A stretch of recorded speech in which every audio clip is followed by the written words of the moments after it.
Dr. Franklin Obumweze, Vatican analyst, is joining us from Frankfurt in Germany. In the studio here in Enugu is Reverend Father Benjamin Achi, Director of Information, Godfrey Okoye University, Enugu. Thank you so much for joining me tonight on the Eastern Eye. And Dr. Franklin, I don't know whether you can hear me clearly.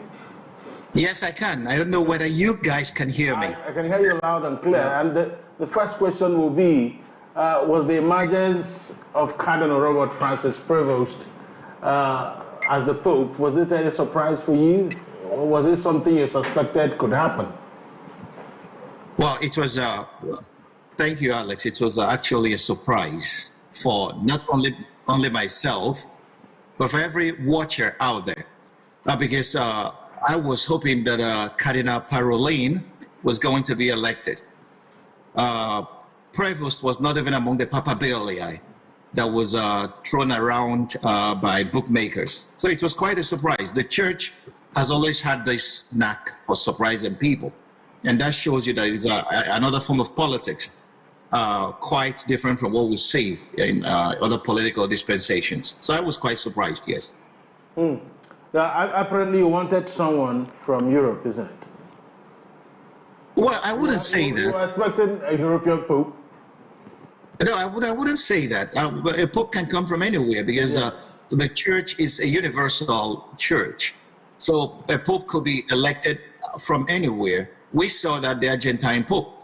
A lot of people were asking me, what about an African Pope? And I told them, Africans have always been there since the origin of the church. So we have had Africans that were popes. And Africa has always been a cradle of the church as well.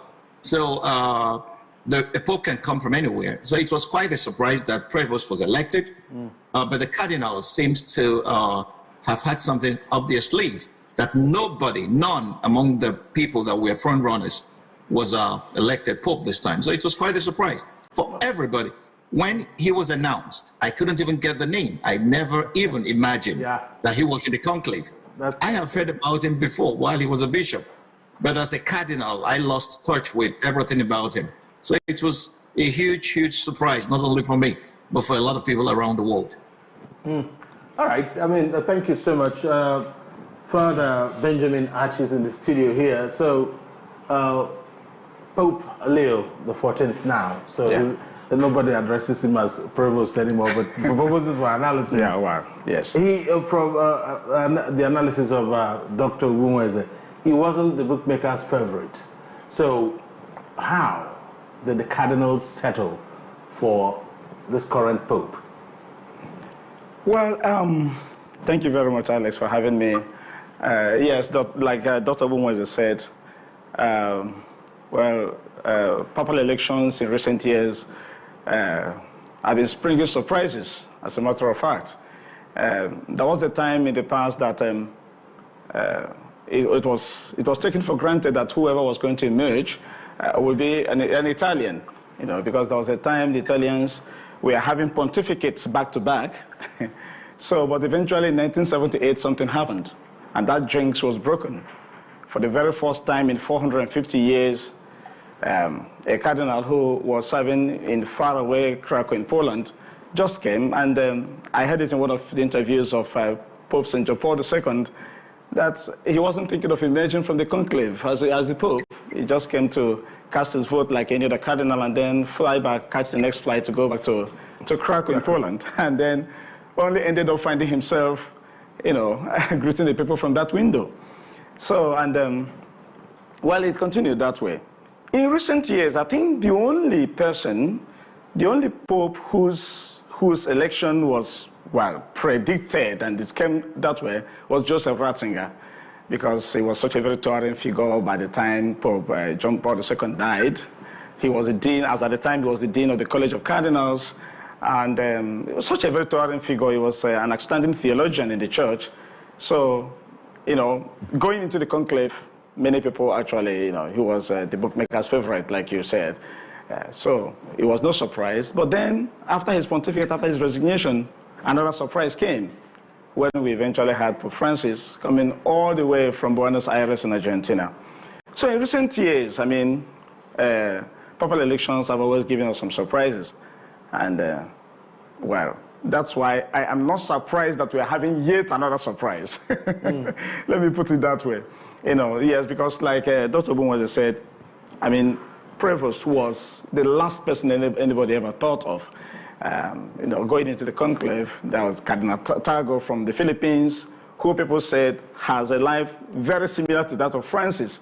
Because at the passing of Francis, people were like saying, well, the cardinals will be caught between, okay, electing someone who will continue the legacy of Francis, or, well, maybe deciding to go more conservative this time around, because, I mean, the pontificate of Pope Francis, you know, brought a lot of dust, I would say, you know, with some of his decisions, with some of his actions, and all of those, which, like I would say, we're all in good faith, but it didn't go down well with some people. So that's why we were making all those permutations and the predictions, but nobody ever thought of Prevost, actually. It's a surprise. But eventually, when he emerged, when he was announced, we started going back to find out why Prevost of all the 133 cardinals. And then when we look at the relationship between him and Pope Francis, and how close he was to his pontificate, we started feeling, okay, maybe, just maybe, the cardinals felt, okay, this is someone who has been very close to Francis, though not exactly like Francis. He doesn't seem to be having the trajectory of Francis. He seems to be a moderate, so let's go for a person like him. In the first place, age is in the side. He's going to be the youngest pope to be elected in recent years. He's 69. Yes, I mean, Benedict came when he was 78 already. Looking at the longevity of popes, he's still a young man. Yes, he is, relatively speaking, because when you look at Benedict, he was 78 already, and then Francis was 76. The only person that came at a very young age happened to be Karol Wojtyla, who eventually became Pope John Paul II. He was 58 when he was elected, and that's why it's no surprise that he was on the papal seat for 27 straight years. So that's it. These two other ones didn't have such lengthy pontificate because age was not on their side by the time they were elected. Yeah. So I think that may be the decision of the cardinals. Okay, let's go for someone that's younger and then who, well, even though he's not exactly having the trajectory of Pope Francis, somebody who could come close. Well, maintaining his legacy, but still trying to be a bit conservative. So I think that was the decision. I don't know. All these are just made speculations anyway. That's right. Because we weren't in the Sistine Chapel, so nobody can say what actually transpired. Okay. Yeah. Dr. Ogbunweze, you know, just a few days ago, the president of the U.S., Donald Trump, shared the picture of him as the Pope, whatever that meant. And then a few days later, an American Pope emerges. I am sure that in world politics, that's something it is called, isn't it? I don't know, Trump shows up as a pope and an American pope emerges. Does it have anything to do with anything? Well, that Donald Trump has always been known to be a provocative politician, that he donned himself in the regalia of a pope and posted it on his Truth Social, has no bearing on what the cardinals were able to do in the conclave. In the past, there have been credible stories that intelligence agencies have tried to influence the conclaves. We have had evidence of that in the past. We know in the history of the church that emperors have tried to impose popes on the church. But, that was a part of the ecclesial history. But today, I don't think that is possible any longer because the Vatican is a state on its own, so it conducts its affairs the way it wants. So external influences. So when the Cardinal Deacon said extra omnes, everybody had to leave. And Pope Benedict instituted a lot of methods to check external influences, seeping through to the cardinals in conclave. So I don't think that Donald Trump had anything to do with the election of the Pope. He wouldn't. And secondly, the cardinals made their decision to the best of their ability, based on their various consciences. So these are just external things. It's a mere coincidence. There was another picture out there online little kids in Chicago conducted their own conclave, and eventually the Pope that was born in Chicago was elected.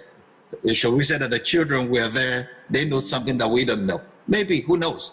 But I don't think Donald Trump is simply being provocative like he has always been. But he may be surprised because this Pope he chose the name Leo the 14th. Leo the 13th was known as a reformer. If you read the great encyclical Rerum Novarum, you will see that this was a Pope that actually engendered a social movement that cared about the rights of workers when capitalism, when industrialization was seeping into modern Europe. So everything that we know about workers' rights today were issues that were put to the fore by Pope Leo the 13th. And he was known as a great reformer in the church. So Leo the 14th, by choosing that name, he has hinted on his reform orientation. So Donald Trump may end up being surprised, for this man may turn out to be a man that stands against everything that Donald Trump's politics and the politics of many reactionaries in Europe today are like. For example, closing off Europe. Europe is now a fortress. Migrants are dying every day in the Mediterranean. Wars that, we see the wars in Ukraine and between Ukraine and Russia, or what Israel is doing in Gaza, or the genocide that is going on in Sudan and Congo. So this is a Pope that may engender a movement that would set the church on the path for speaking out and standing out for those who are on the margins and for those who are suffering. We saw that when he came out on the balcony to say, his very first words were, "Peace be with you wherever you are."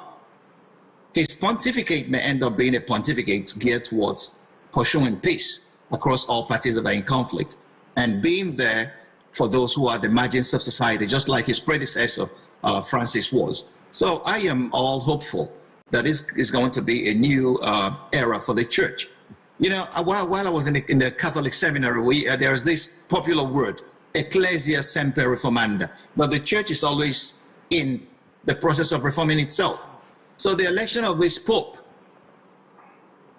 dovetails into that agenda of the church to always reform itself. So I'm looking forward to a great reforming Pope, Leo the 14th. I am hopeful. All right. Thank you, Father Benjamin Achi. A lot of people, especially those who don't understand the inside workings of the Holy See and the Catholic Church in general, they think that reform is slow in the church. Do you think that perhaps it is time for things to move along a little quickly? Well, I've heard this over and over again, and that's why people were, a bit excited when they saw some of the moves of Pope Francis. He put some sensitive strings, if you remember, especially with the publication of that document, Fiducia Supplicans, where he was, recommending blessings for people of same-sex orientation and all of those. And they saw how much dust it raised, Yes, there is something people need to understand about the Catholic Church. The beauty of the Church is in that penchant to conserve whatever it has. The Church is naturally conservative. So, yes, we try to change, we try to make some reforms, but we keep an eye on the ball. We don't want to, we are usually very, very circumspect about going to the extreme, because we are there to serve, the church is there to serve as light to the world, to dispel the darkness of the world, and not to be led by the nose, by the world. So we are always very conscious of that. Yes. So while the church tries to read the signs of the times, like the Pastoral Constitution of the Church, the Modern World Guardian Space said, the Second Vatican Council, we also, the church is always careful as well, not to go overboard, not to throw spanner in the works in the process. Yeah, so we are reading the signs of the times. The church tries to adjust to the dynamics, to the changes we find in the world, because the concerns of the world should be the concern of the church as well. But the church would always not want to go to that extreme of trying to play according to the desires, the demands of the world, because that's what people would want ordinarily. So that's why many conservative Catholics didn't feel good about that that document of Pope Francis, because I felt, oh, this is going way off the mark. It's like allowing the world to lead the church, rather than the other way around. It is the church that should take the lead and serve as a guide to the church and to the world, and not the other way around. So that was why, of course, we saw the stiff resistance that document was given.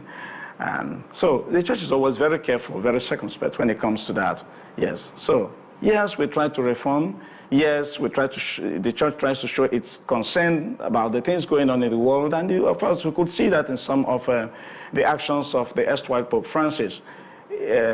He showed himself a man that was really concerned. He was called the Pope of the fringes, and that's for a good reason. The downtrodden, the poor, the migrants, and all that. These people, caught his attention more than ever. Even the way he appointed the cardinals. In fact, the overwhelming percentage of the cardinals that voted in this conclave were appointed by Pope Francis. And what we were told is that he never waited for anybody's suggestion to appoint the cardinals. He would look at those areas, and that was how even Cardinal Previs, who has now become Leo XIV, was appointed. He was working in a difficult place in Peru. And they saw our own Cardinal of Ofthe, who had difficulties taking possession of the diocese he was given in Nigeria. So these are the things that concerns Francis. And the church is always mindful of such things, those that are suffering, the downtrodden, and finding a way of making some changes so that those people could be accommodated. But the church is always very, very careful, treads with caution. Yes, exactly, so as not to spill the beans in the process. It doesn't want to change itself too much that it can't recognize itself. Exactly, that's the point. Dr. Ogbunweze, let's stick with this issue of reforms in the church.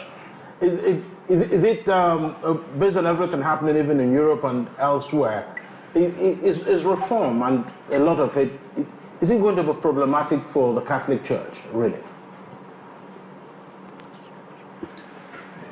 I guess I'm losing you. All right. I didn't quite get that question. Okay. Let me ask it again. I'm saying that will reform in the Catholic Church be a very difficult thing to accomplish, even now that we'll have a new Pope? Well, like I said earlier, the church has always been in need of reform, and reform has never hurt the church. When Angelo Roncalli was elected in '58, he initiated the Second Vatican Council, and the Second Vatican Council changed the Catholic Church in a radical way. What he called aggiornamento. Aggiornamento meant he opened the windows of the church so that fresh air, fresh input could come in, and the church is better for it. You could read the apostolic constitutions that came out of that council, like Gaudium et Spes or Lumen Gentium. These are fundamental documents that changed the way the church views itself and its relationship to the world. So reforms are very important, even not only the church in human affairs, because if you don't reform, you're going to be like a stagnant water, and stagnant waters are always deadly. They end up stinking. So the church opened itself up and welcomed people from everywhere.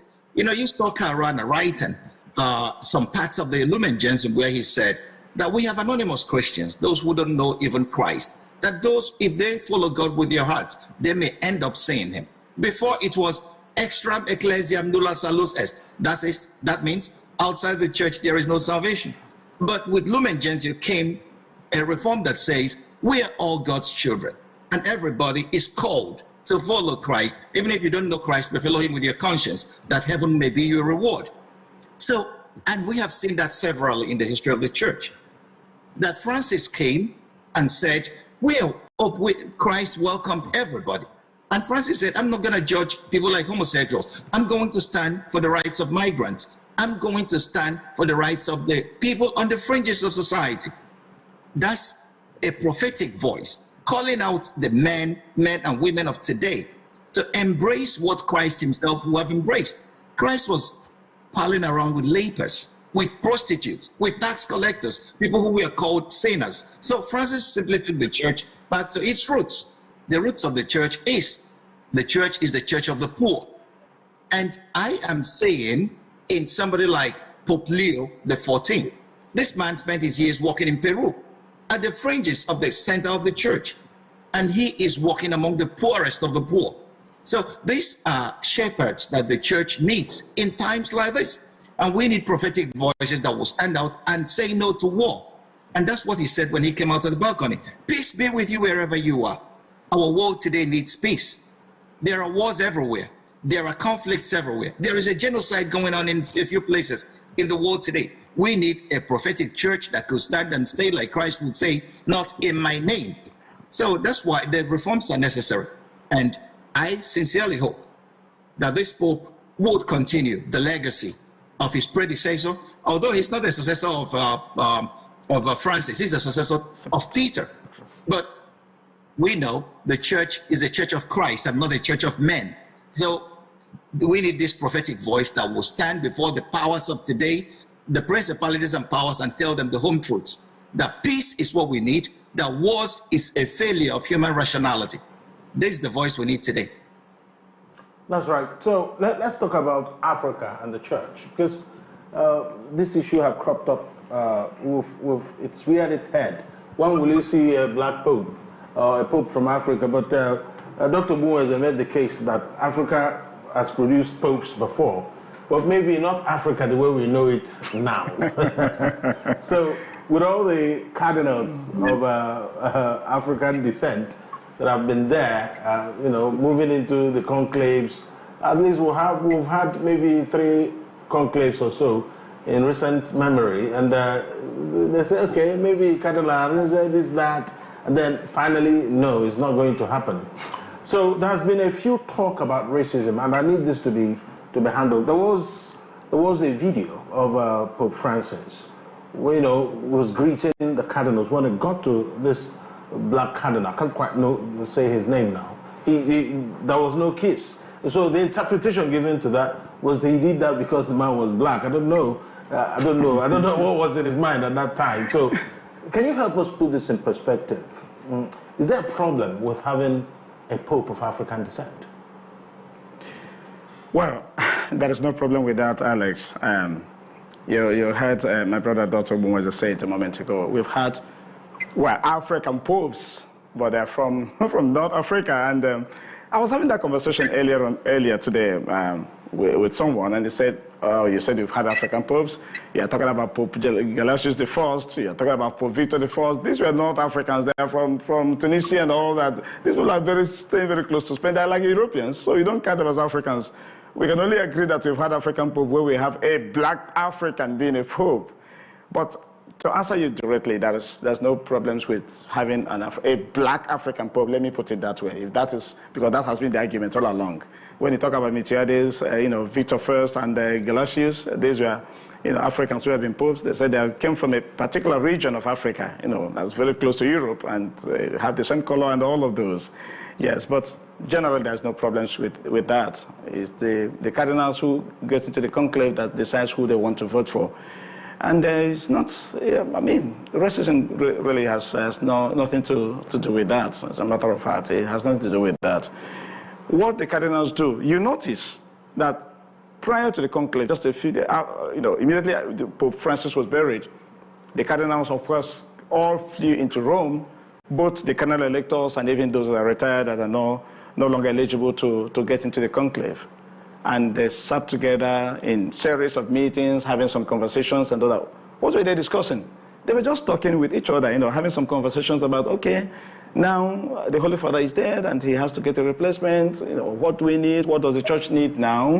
What does our world need now? And who will fit into that? Who will be able to shoulder the responsibility of steering the ship now that the Pope is dead? Who steps into that shoe to get things right? So that's actually what's their concern, and whoever they feel can do that, becomes their choice. And that is why they do those series of votings, until they come to, that choice they want to make. Now, making reference to the footage you talked about, people I'm sure you've seen it. People have peddled that a whole lot, Francis was truly Francis in his life, in the way he dealt with people, in his relationship with people. He's someone that never wanted any kind of pomp or fanfare, connected to his papacy. He was such a very simple man, So all through his pontificate, the 12 years of his pontificate, Francis never allowed anybody to kiss his fisherman ring, you know, which the normal thing is a sign of reverence and loyalty to the pontiff. We've seen that a whole lot, you know. It's the normal thing you see with the pontiffs when people meet the Pope, but Francis said he never wanted that. He didn't even live in the papal palace. He decided to live in the guest house, you know, Casa Santa Marta, and that was where he lived all through his life until he died. And even at his death, he had it in his will, you know, that he wouldn't want to be buried in the Basilica of St. Peter's. He was buried in the Basilica of St. Mary Major. So you look at everything he did, he was that kind of person. So, you know, when you want to show any kind of extra reverence, he declines. I've seen him, you know, removing his hand anytime anyone wants to kiss him and all that. So I don't know why people will be making reference to that particular footage. It is this same Pope Francis that had to kneel down to kiss the feet of every member of the delegation from South Sudan that came to visit him that time when he was suing for peace. Before he said a word to any of them, he knelt and kissed the feet of each and every one of them, including the ladies among them. After that, he addressed them and said, please, this is my gesture, a way of telling you, please, let there be peace. Stop the fight. Stop the killings of people. I mean, we've seen so much blood. We can't continue this way.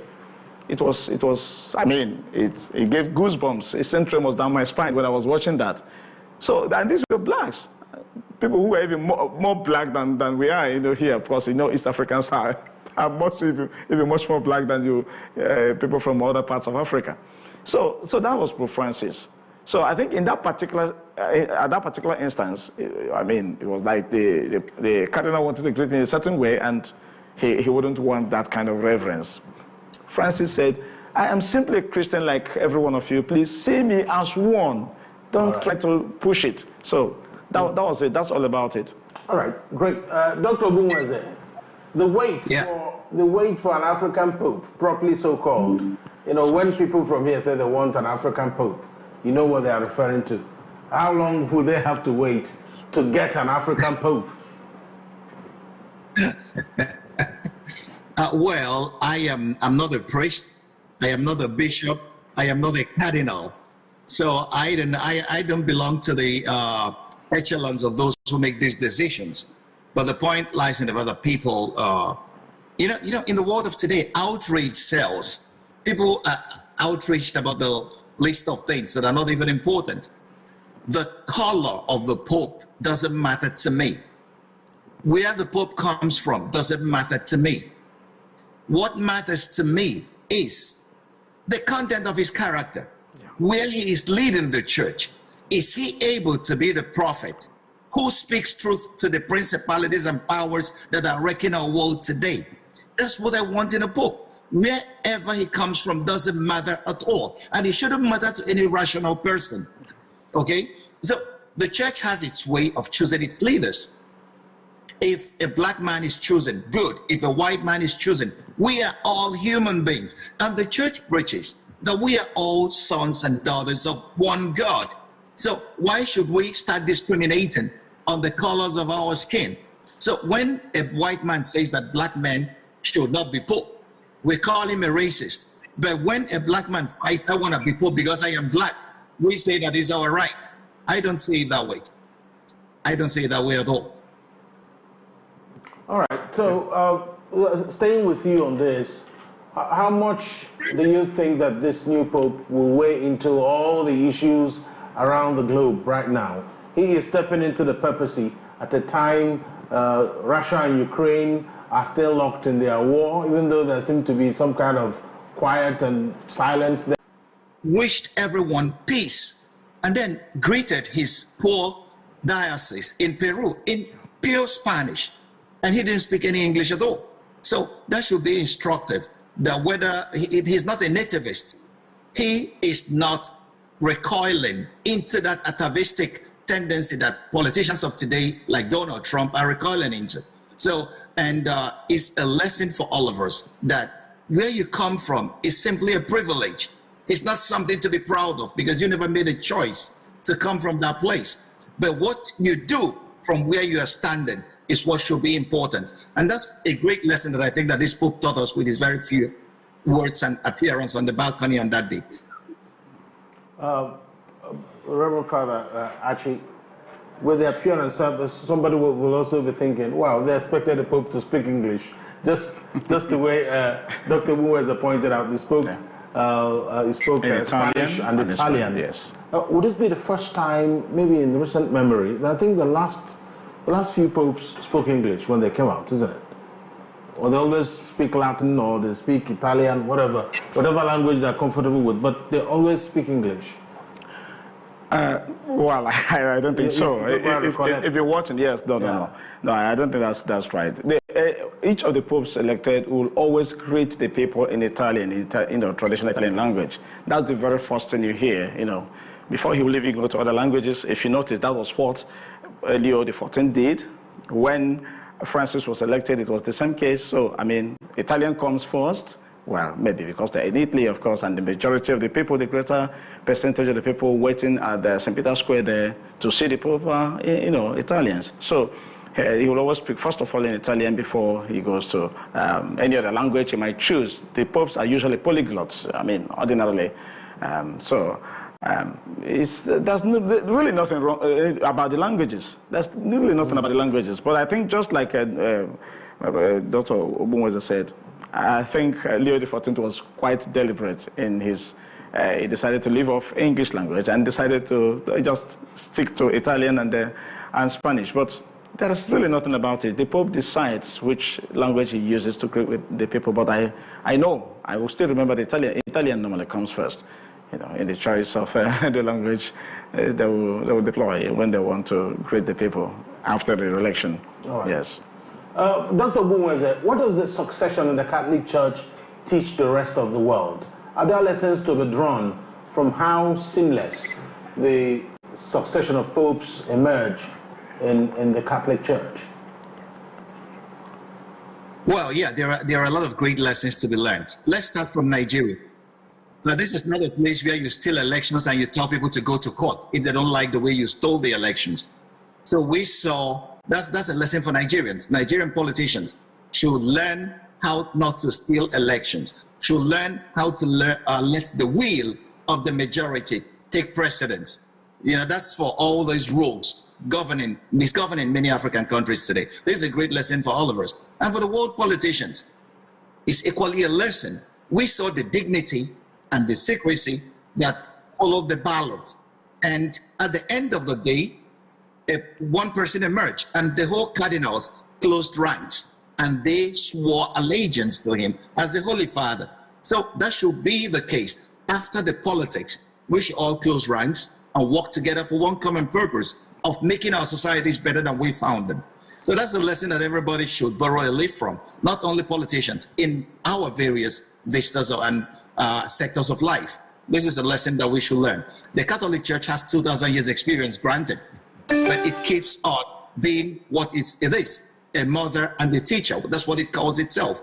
So we should always look up and learn the good things we can learn from this church, and the bad ones we should always try to correct and move on with our lives. Father Benjamin Archie, Nigeria, just like Dr. Umueze referenced, lots of lessons to learn. Beyond the settings of leadership in the known places, there are also leadership positions in groups and associations here and there. Even there are town union tussles all over the country, especially in the southeast. Let me even bring you to the southeast. There are probably hundreds of traditional stool tussles. Yeah. People are fighting over who should be Igwe in various communities in the southeast. Are there lessons to be drawn on the process for the emergence of a leader? Why is it difficult for our people to actually lend themselves to a process that is seamless, free, and fair? Well, Alex, you can already guess why we have that problem. The issue is that most people in this part of the world, in our own environment, see public service, leadership as a self-serving enterprise. I say that over and over again. The moment people begin to see leadership as service, all of that will just simply fizzle away. It is because people, when they talk about public service, when they talk about leadership, always think about what they've got to gain, from the position they're about to occupy. That is why they consider it a do-or-die affair and are ready to, do everything to go the whole hog to make sure that they get there, either by hook or crook. The kind of politics we play in Nigeria has destroyed the psyche of so many people. When people were making all the arguments about, you see, Francis had just died, and before you could say Jack, people were already talking about, now it's our turn, the Milocan kind of thing, it's our turn now, there should be a black pope and all that. People were saying those things because of their understanding of leadership. It is our own opportunity now, let's come, as if anybody has anything to gain by becoming the pope. Nobody gains anything by becoming the pope. I mean, what did Argentina gain from the 12 years of pontificate of Francis? How many times did he even visit Buenos Aires? Did he even visit the place at all through the period of his pontificate? What did they gain? Is there any advantage they gained over other people because he emerged the pope?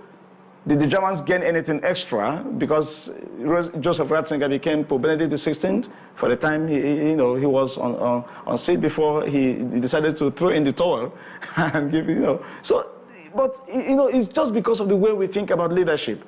And people don't think about leadership as service. The Pope is called Servum Servorum Dei, the servant of the servants of God. So, that is what the leader is. And that's why, the cardinals don't really care. If eventually one person emerges, not all the 133 cardinals voted Previs to become Pope Leo XIV. But just like he said, everybody rallied around him. With the look on the faces of the cardinals, who wouldn't even know who voted him and who did not vote him. That's what it should be, because they understand this thing as service. Here, it's a different ball game. Service is all about what someone can gain and all that. Let my brother get in there and all that. And that is why, the nepotism that goes into this thing, the dirty politicking that goes into this whole thing is very terrible. That is why even when someone is holding the reins of power and is not pressing the right buttons, you see people, from his own kit and kin saying, he's our own person, let him remain there. And they are fighting against our brother and all that. Nobody is saying, your brother has to change his way just because he is who he is. He comes from this ethnic extraction or the other. We are looking for someone who will do the right thing. And that's what people should be concerned about. But unfortunately, that's not what you get. And people have this very skewed understanding, skewed appreciation of what leadership, what public service should be. And that's why we are where we are today. Yes. Dr. Bunweze, Father Benjamin actually raised an issue which I want to take up with you. What do people from the countries where the popes emerged from, what do they gain, really? If we want to even do that analysis, what did Argentina gain by having Pope Francis? What did Poland gain when they had Karol Wojtyła, who became Pope John Paul II? And what did Germany gain by producing Joseph Ratzinger, who became Pope Benedict XVI? What do countries gain when their son becomes the Pope, for instance? Let's politicize this a bit. Yeah, well, you have to do me a favor because the fluctuations were so much that I couldn't actually get the question. Okay. Let me try one more time. What do countries who produce the popes gain when they produce a pope? Right from Argentina to Germany to Poland and now Peru. What will they gain? Let's politicize the discussion a bit. Well, thank you, Alex. Virtually nothing. Just the boasting rights that we produce the Pope. That's all. Because the Pope doesn't funnel millions into your account. If we had to measure it, because we measure everything in terms of finances today. So it's just simply the boasting rights and the respect that comes from that. Other than that, nothing. Okay? Because the Pope, like Father Benjamin said, is called the servant of the servants of God. So he's just there to serve. He's the chief servant of the church. People, I don't see any material or physical gain. Those who are believers will tell you that blessings were accrued to the people that produced the Pope. But those blessings, I don't know how to concretize that. So virtually, I will say no, accrues to people, and that's why nobody actually struggles for that position. Nobody gets into the seminary to say, I want to be a pope tomorrow. It's not a position. If anybody who is a Catholic and goes to a priestly ordination will hear the letter to the Hebrews being read, where it said, "No one takes this honor upon himself. He must be called like Aaron was." So it's not something that people fight for. In the Middle Ages, yeah, but today we have had a greater understanding of the theological implications of such offices. So it's not something that people struggle for. It's actually a burden. It's a cross, like Pope Leo said today in his first mass. It's a cross that he has to carry. So it's a heavy burden to be a manager of 1.3 billion Catholics the world over. And then, the buck stops at your desk, so to say. So I don't see what the people or the parents gain, or the families or the nations gain, apart from the boasting rights. Other than that, nothing. All right, we have just a few minutes to go, and I would like to get, if I ask you now to set an agenda for Pope Leo XIV, what would it be? Well, who am I to set an agenda for a pope? Alex, you're addressing me in borrowed robes. Yeah, no. That's what you would like him to do. No, he has started well, in my opinion. He came out blazing with those words, "Peace be with you wherever you are." Our world is in turmoil. Our world is in serious trouble. We need peace. We need peace in Europe. This confrontation between the United States and Russia in the Ukraine should stop. We need somebody to stand and be a peacemaker. This genocide going on in Gaza should stop. We need a prophetic voice that should call the parties to order. The genocide going on in the Congo should stop. In South Sudan should stop. So our world is in need of peace. And this Pope seems to have recognized that. And that's why his opening message is, "Peace be with you wherever you are." And for you to achieve peace, you have to work for justice. So I believe his agenda should be justice and reaching out to the least of Christ's brothers. That's his mandate. I am not the one to give him a mandate. The church that chose him has given him the mandate to be an apostle to the nations. All right, Father Benjamin, I just would leave. I mean, are there things, of course, obviously you're a priest. I wouldn't expect you to set an agenda for the Pope. This is not me dressing your borrowed robes. It will be me, trying to start trouble. But obviously, there is some kind of fresh excitement that a new Pope is now on the right in charge there in Rome. Yeah. So how does this feel now in the church, especially when you celebrate Mass, that new feel that when you get to that point, when you say that prayer, mention his name, and when you go through all that, so it's refreshing and it just creates new impetus for people to renew their faith, isn't it? Yeah. Yes, exactly. Well, just like you said, it's not like setting an agenda for him. He has his own agenda. He knows how to run it. He's the Supreme Pontiff, so. I mean, even the Roman Curia is just there on advisory level. So he's a Supreme Pontiff and he decides what he wants to do. But I am seeing in Leo XIV someone who would want to a very reasonable extent, continue the legacy of Pope Francis. Many people who have spoken, many commentators have said, well, he's a moderate. He may not go to this one extreme or the other. He may not be core conservative to say, oh, well, as it was in the beginning, so shall it be, no changes, nothing. But he wouldn't also go to that other extreme because, people were like, it's like, Francis went a little bit overboard, and that was why some of his actions, raised the dust they did. But like I will always say, Francis acted in good faith every step of the way. And he was a gift to the church. He came at the right time. I will say that. And the church is not going to forget Francis in a hurry. So I see in Leo XIV someone who is most likely going to continue, in that trajectory of Francis. But I believe he's going to take it cool. He'll be slower, in his moves. It wouldn't be like that of Francis, because that of Francis seems to be a little bit departure from the status quo, the way his own approach. Yes, but I think he is really going to continue with that, and it will be good because that's what the world needs now. That's what the world needs. We really need that. That greeting he gave by the way, was the post-resurrection greeting of Jesus.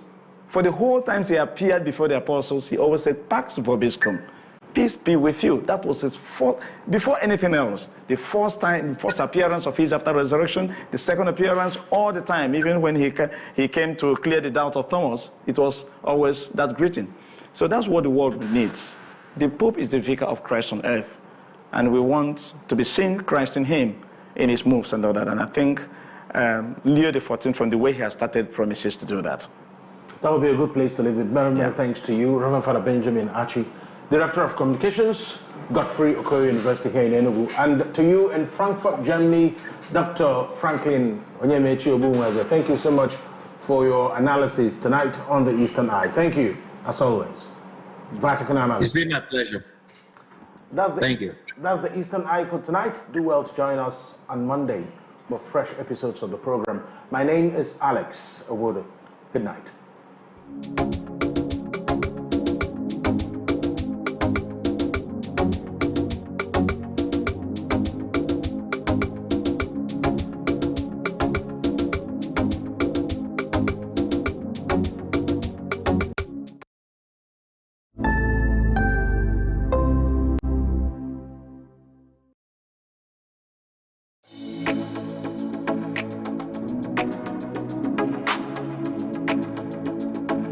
What are your thoughts on the spate of sex for grades in Nigerian universities?